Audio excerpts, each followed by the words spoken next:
Hello everyone, welcome to the first lab of ALD. In this lab, I will show you how to remotely access the JetBoard and deploy your SDX project on the hardware. First thing to remember in this case is that the system configuration should be Linux. The build configuration is taken as release since we have already checked our results in the Qt emulator and debugging is not required. Please make sure that you check this generate SD card image option. Since I have already built the project, so inside the project, after the building, inside this release folder, you can see that inside this SD card folder, you can see there are 4 files. One is .elf file. So .elf is executable link format. One there is .bin, .ub and .txt file. So these are the 4 files that needs to be transferred to the SD card of the Z board. So first, to access the Z board, let us open the command prompt. First, let us test whether the board is on or not. So for that, let me ping the board. The IP address of the board is 192.168.112.148. As you can see, we can get some reply. So the board is on. So before transferring the files, let me copy the files from the workspace.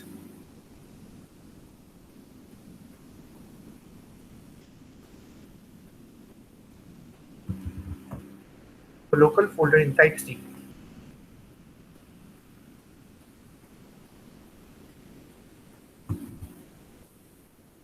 Once this is done, so these are the 4 important files which are inside this path C users mono/SD card.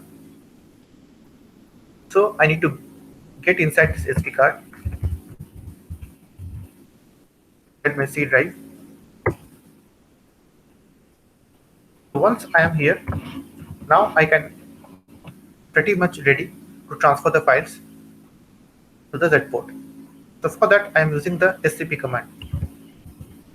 The command is scp minus capital P. There are 4 files. One is boot.bin,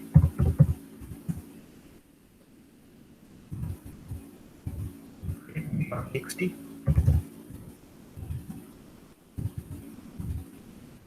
image.ub. Last is the ELF file, lab2 demo.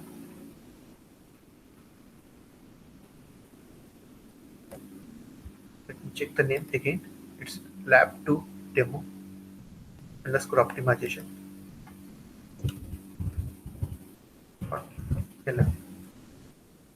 Space. The username for the board is root. IP at the IP address. The IP address of the board is 192.168.140/MFP. Password is root. As you can see, files are now getting transferred.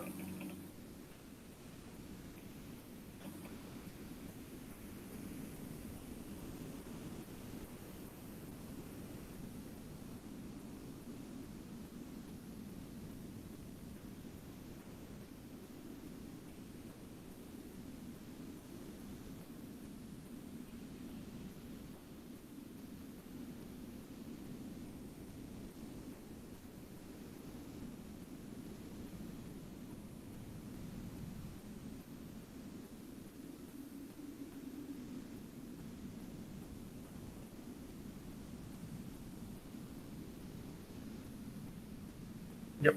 So the transfer has been complete.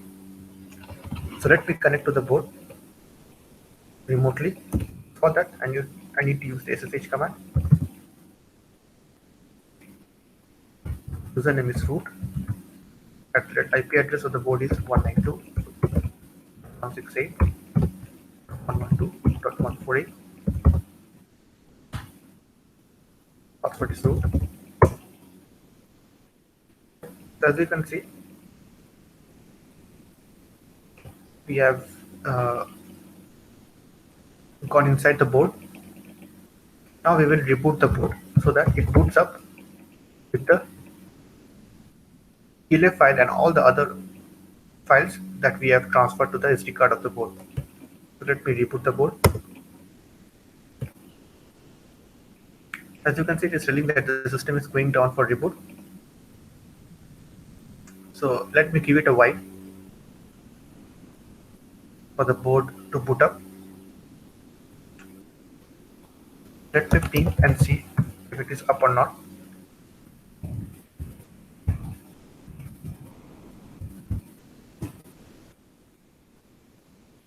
As you can see, we are not getting any reply. Yep, now we are getting the reply. So the booting has been done. Now we need to connect to the board again.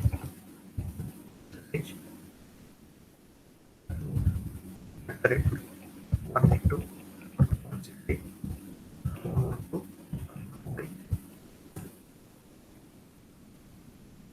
So the host key verification failed. So for this, we need to remove the first line from this file, known underscore hosts. So it is in C users mono .ssh known underscore host. So let me go to this path, C users .ssh. Let me open it and let me remove this. Save it. Now this should work. Yes. Password is root. Now we have gone inside the board. We can access the board. So let me go inside the NT folder. I do ls. You can see all my files which are now present in the SD card of the board right now. So this is my ELF file. That is the executable link file that we will use to run.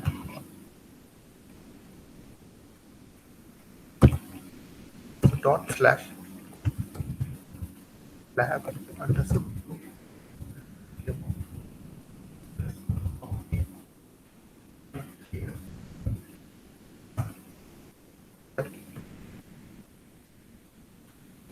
So we are getting an improvement in execution time as 0.18, approximately 0.2, which is far better than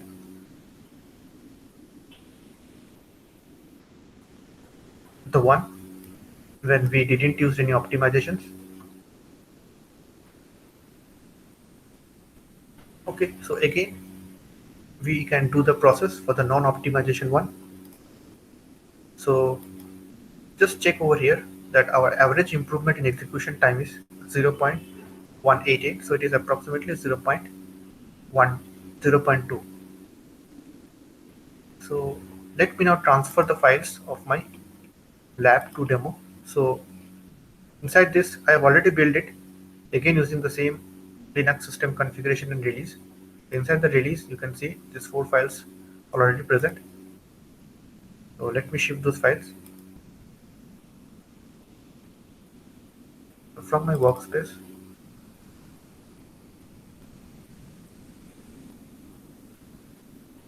Inside the release, inside the SD card folder, you can see these 4 files. Users, SD card,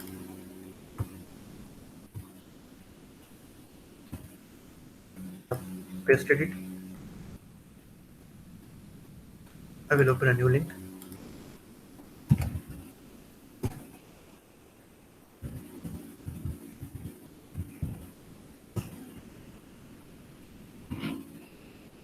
Let me ping the board again.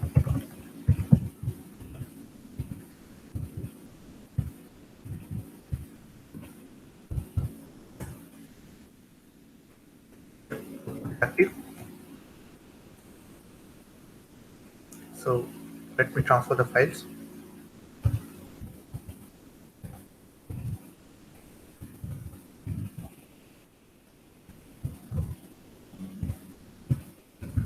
put.pin image.qb txt and the file name is it's lab underscore 2 underscore demo.elf.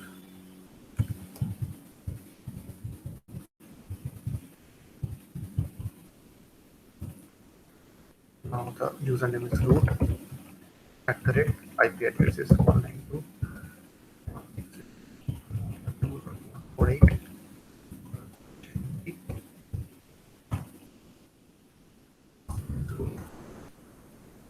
As you can see, again we are now transferring the files.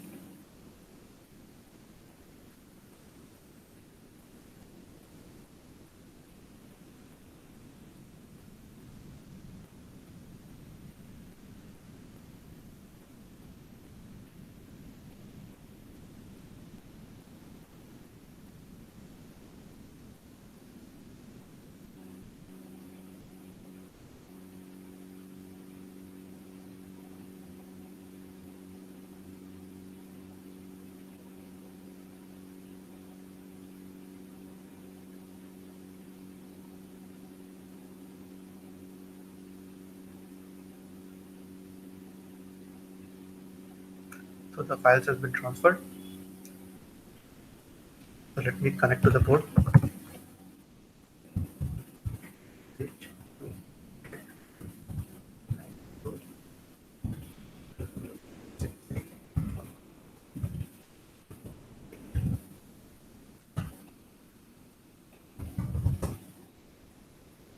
Reboot the board.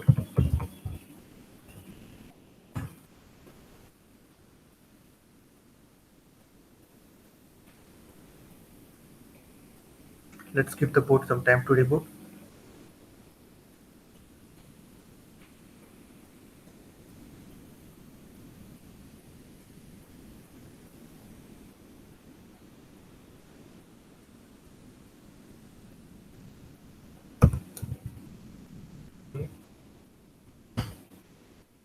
If the board is up again,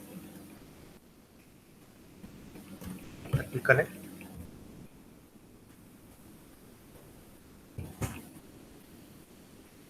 Okay, we need to remove those lines from this known host file.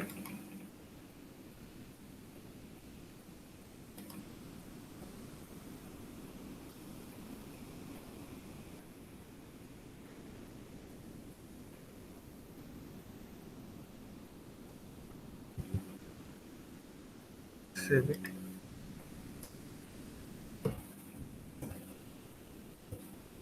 Yes.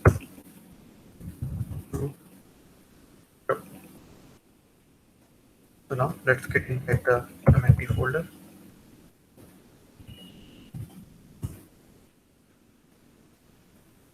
Go to ls. See that our file lab2demo.elf has been transferred. This was the previous .elf file that was present. So let us run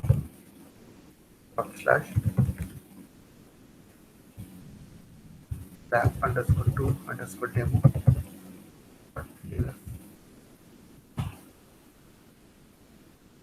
You see over here that the average improvement in execution time is 0.01, which is very less than the what than we got from the optimization one. So like this way you can remotely access your board and you can deploy your project on the hardware.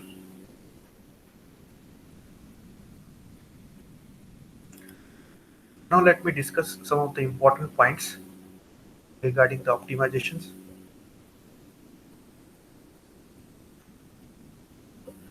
So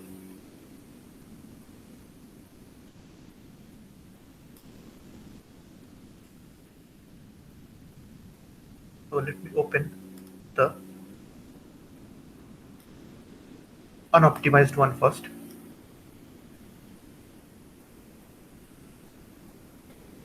So inside this there are two functions, vect_add and vect_mul. Let me open the vect_add function in HLS. . . . . . . . . . . . . . . . . . . . . . . . . . . . . . . . . . . . . . . . . . . . . . . . . . . . . . . . . . . . . . . . . . . . . . . . .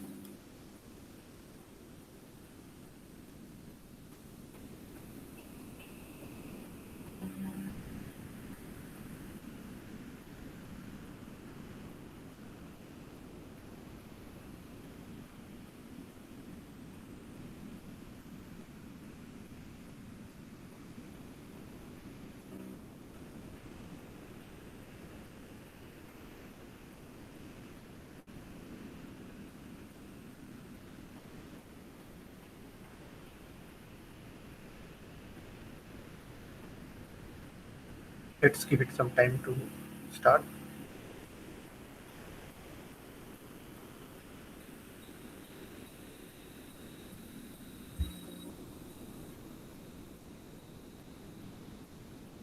Okay, so as you can see over here that in our unoptimized version there is no pipelining. Our vector size was 512. The iteration latency, I'm coming to it, that y is at 8, and the latency is 4096. Since the iteration latency is 8, so 512 into 8 will give me 4096. And since this is a non-pipelined one, so inside this summary, it will be 4096 plus 1, so 4097.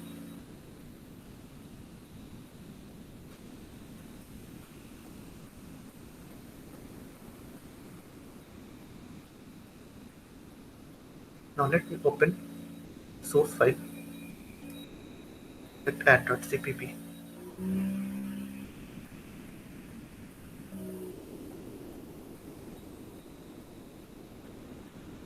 The analysis tab, you can see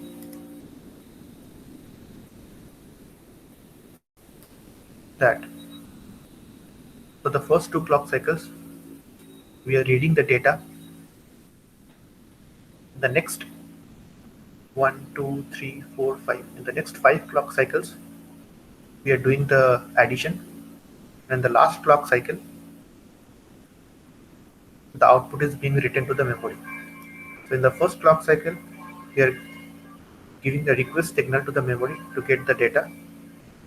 The second clock cycle, we actually get the data. In the third, fourth, fifth, sixth, and seventh clock cycle, we calculate the addition operation.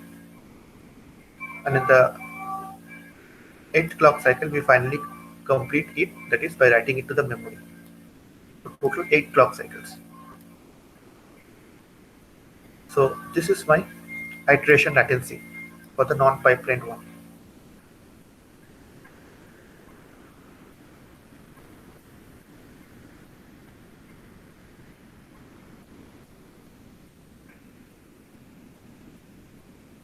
So this is for the vectag. Let me open the vectmul.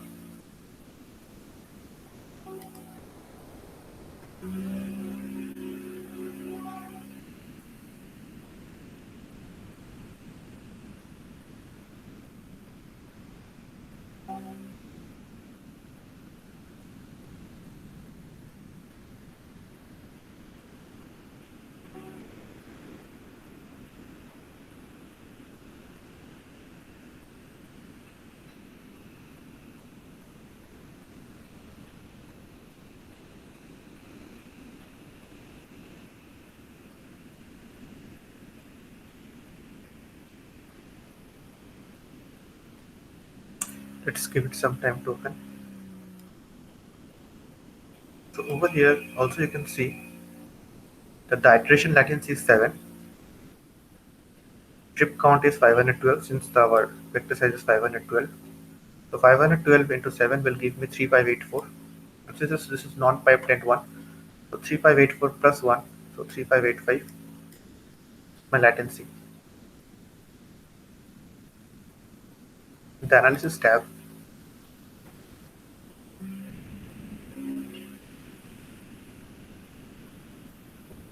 you can check here that the first 2 clock cycles are for the reading the data. The next 4 clock cycles is for the multiplication operation, and in the last clock cycle we are writing it to the memory. Now let me open the optimized one.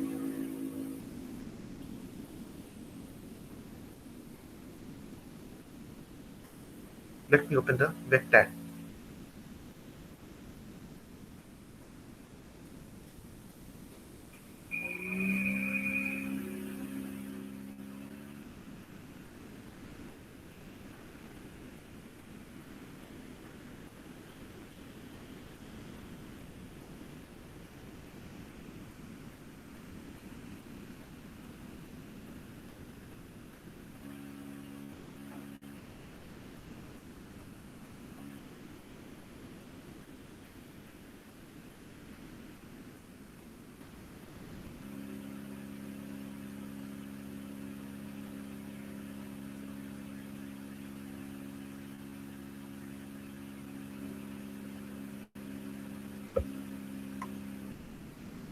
So over here you can see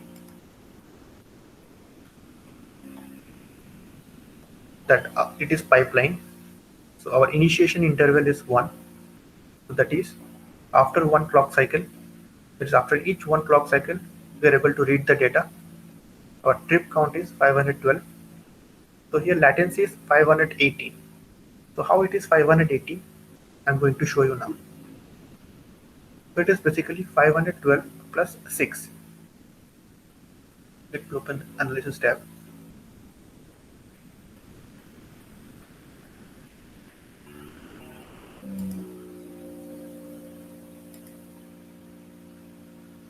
So as you can see, like since our initiation interval is 1, so after this first clock cycle, so at the second clock cycle, we have already have our data.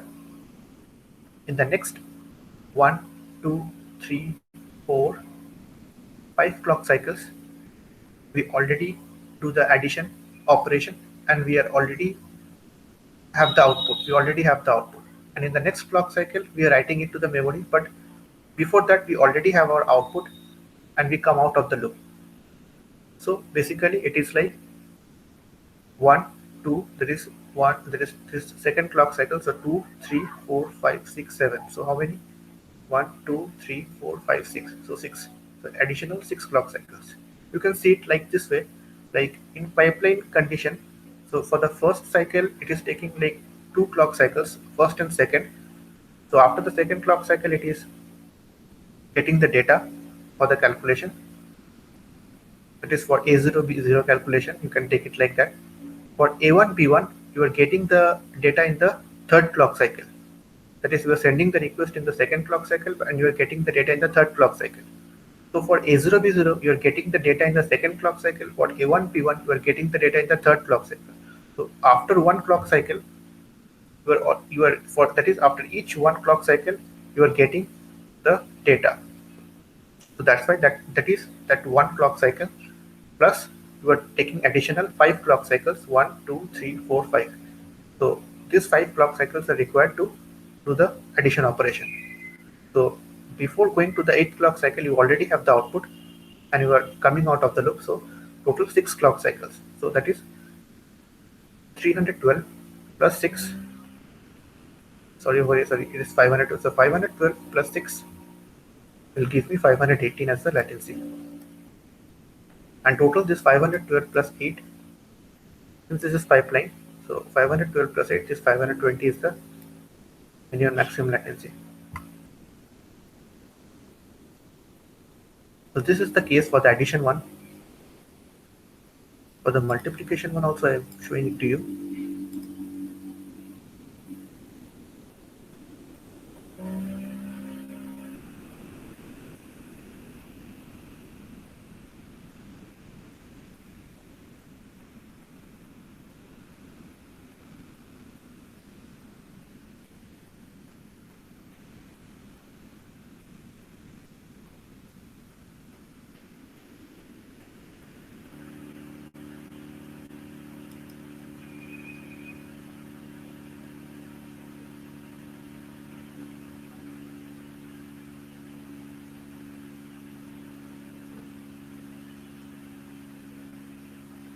Let's give it some time to open. Okay, so it is open. So here you can see again that the latency is 517 over here. Iteration latency was 7 as said before. Trip count is 512. So it is 517. So plus 5 cycles. So how come this 5 cycles is coming? Let me show it to you again.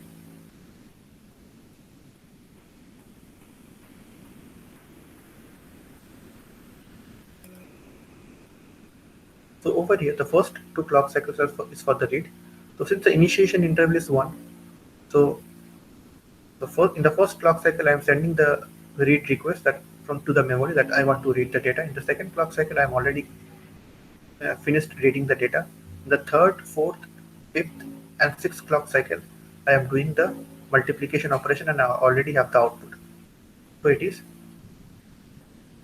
like 1, 2, 3, 4, 5. It is the second, third, fourth, fifth, and sixth. So total is 5 clock cycles. You can see like in the first case, like A0, B0, I am getting the data for the calculation at the second clock cycle. For A1, B1 calculation, I'm getting the data at the third clock cycle. So within one clock cycle interval, I'm having the data in the subsequent uh, like cycles. So one clock cycle plus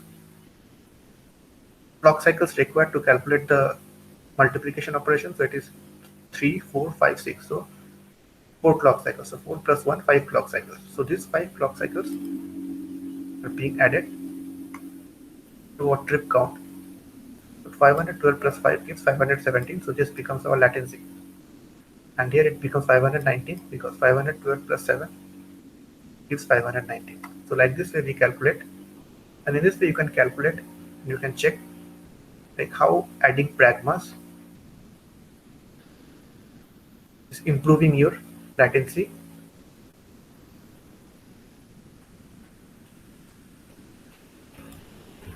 Okay, so this is pretty much it. So please make sure that while remotely accessing the board, your system configuration should be Linux. Active build configuration can be either release or debug. It's better to keep it on release because since you're checking on the hardware, you have already checked the functionality using the quick emulator. So to keep it on release will be a better choice. And never forget to check this generate SD card image. Otherwise, you won't get the files that is being produced inside the SD card folder. You won't go get these files. Okay, so this is pretty much it for the second lab. Looking forward to see you in the next one. Thank you.